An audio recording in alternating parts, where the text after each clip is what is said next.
ओम श्री गुरु सत्ताय नमः। सभी को प्रणाम।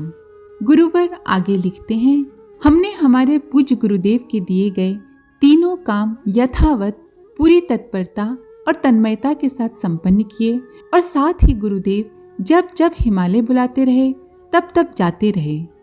बीच में 2 आमंत्रणों में उन्होंने सिर्फ 6 महीने ही रोका। कहा, कांग्रेस का कार्य स्वतंत्रता प्राप्ति की दृष्टि से इन दिनों आवश्यक है, सो इधर तुम्हारा रुकना 6 महीने ही पर्याप्त होगा।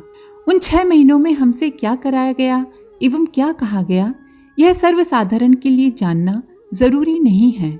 हमें हिमालय पर बार बार बुलाए जाने के कारण थे। एक यह जानना कि सुनसान प्रकृति के सानिध्य में, प्राणियों के अभाव में आत्मा को एकाकीपन कहीं अखरता तो नहीं। दूसरे यह कि इस क्षेत्र में रहने वाले हिंसक पशुओं के साथ मित्रता बना सकने लायक आत्मीयता विकसित हुई है या नहीं। और तीसरा, वह समूचा क्षेत्र देवात्मा है। उसमें ऋषियों ने मानवीय काया में रहते हुए देवत्व उभारा और देव मानव के रूप में ऐसी भूमिकाएं निभाई जो साधन और सहयोग के अभाव में साधारण जनों के लिए कर सकना संभव नहीं था। उनसे हमारा प्रत्यक्षीकरण कराया जाना था। हमारे गुरुदेव का मूक निर्देश था कि अगले दिनों उपलब्ध आत्मबल का उपयोग हमें ऐसे ही प्रयोजन के लिए एक साथ करना है जो ऋषियों ने समय समय पर तात्कालिक समस्याओं के समाधान के निमित्त अपने प्रबल पुरुषार्थ से संपन्न किया है। ये समय ऐसा है जिसमें अगणित अभावों की एक साथ पूर्ति करनी है, साथ ही एक साथ आ गई अनेकानेक विपत्तियों से जूझना है। ये दोनों ही कार्य इसी उत्तराखंड कुरुक्षेत्र में पिछले दिनों संपन्न हुए हैं। पुरातन देवताओं ऋषियों में से कुछ आंशिक रूप से सफल हुए हैं और कुछ असफल भी रहे।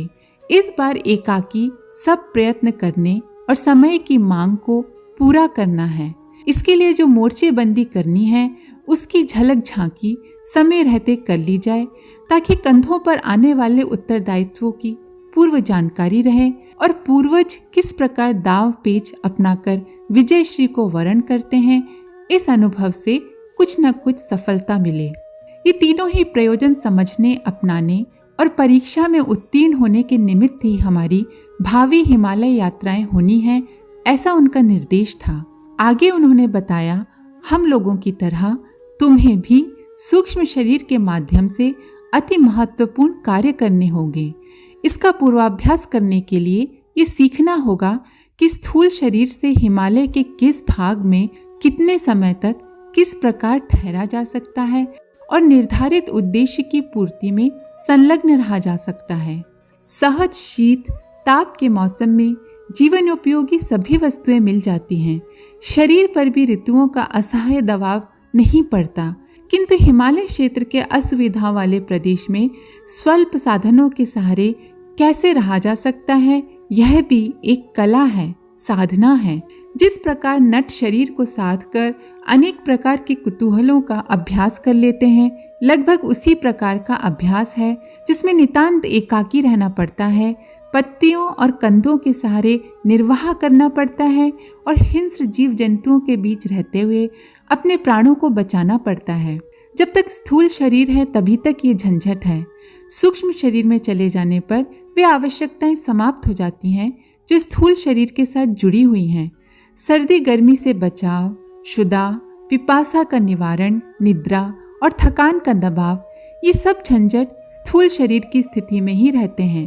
पैरों से चलकर मनुष्य थोड़ी ही दूर जा पाता है, किंतु सूक्ष्म शरीर के लिए एक दिन में सैकड़ों योजनों की यात्रा संभव है। एक साथ एक मुख से सहस्रों व्यक्तियों के अंतःकरणों तक अपना संदेश पहुंचाया जा सकता है।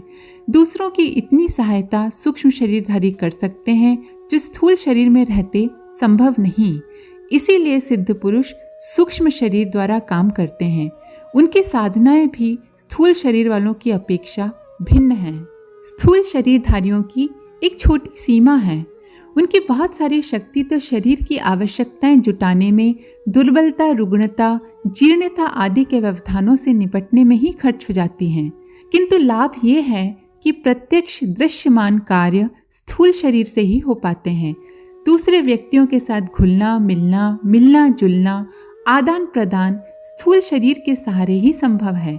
इसलिए जनसाधारण के साथ संपर्क साधे रहने के लिए स्थूल शरीर से ही काम लेना पड़ता है।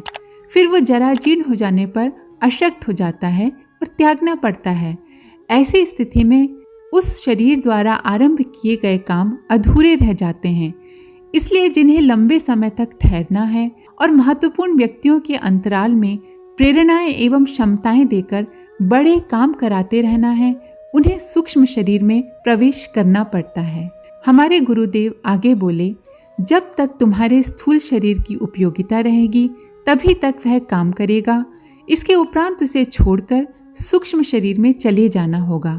तब तुम्हारी साधनाएं भिन्न होंगी, क्षमताएं बढ़ी चढ़ी होंगी, विशिष्ट व्यक्तियों से संपर्क रहेगा, बड़े काम इसी प्रकार हो सकेंगे।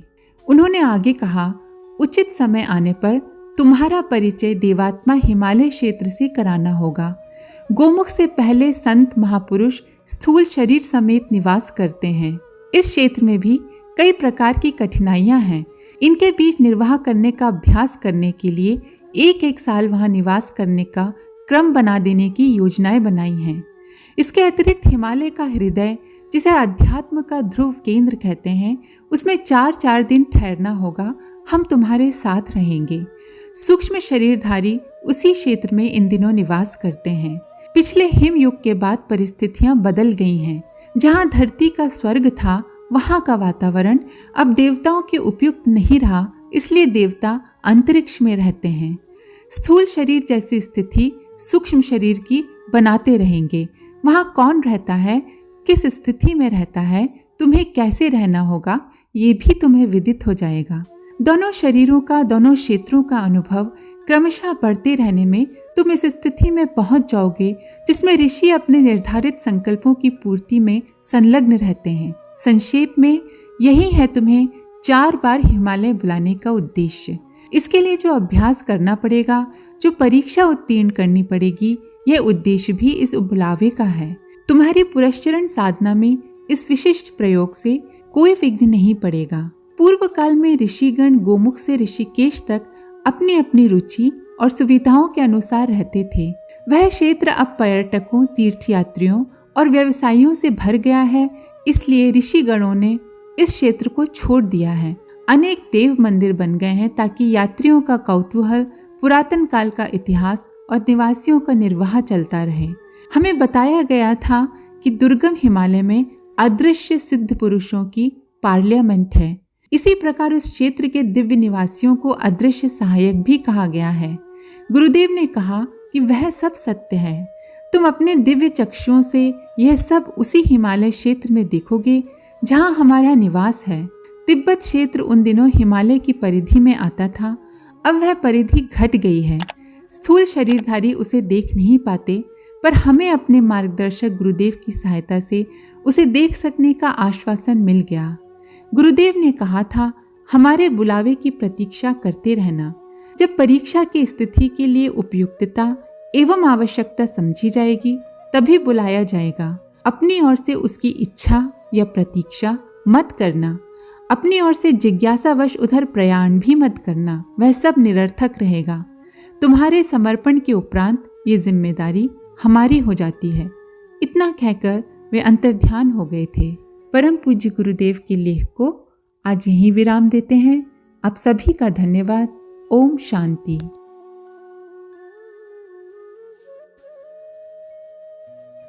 हमारे YouTube चैनल को सब्सक्राइब करें और बेल आइकन को दबाकर ऑल पर क्लिक करें ताकि आने वाले सभी वीडियोस की नोटिफिकेशन आपको मिलती रहे।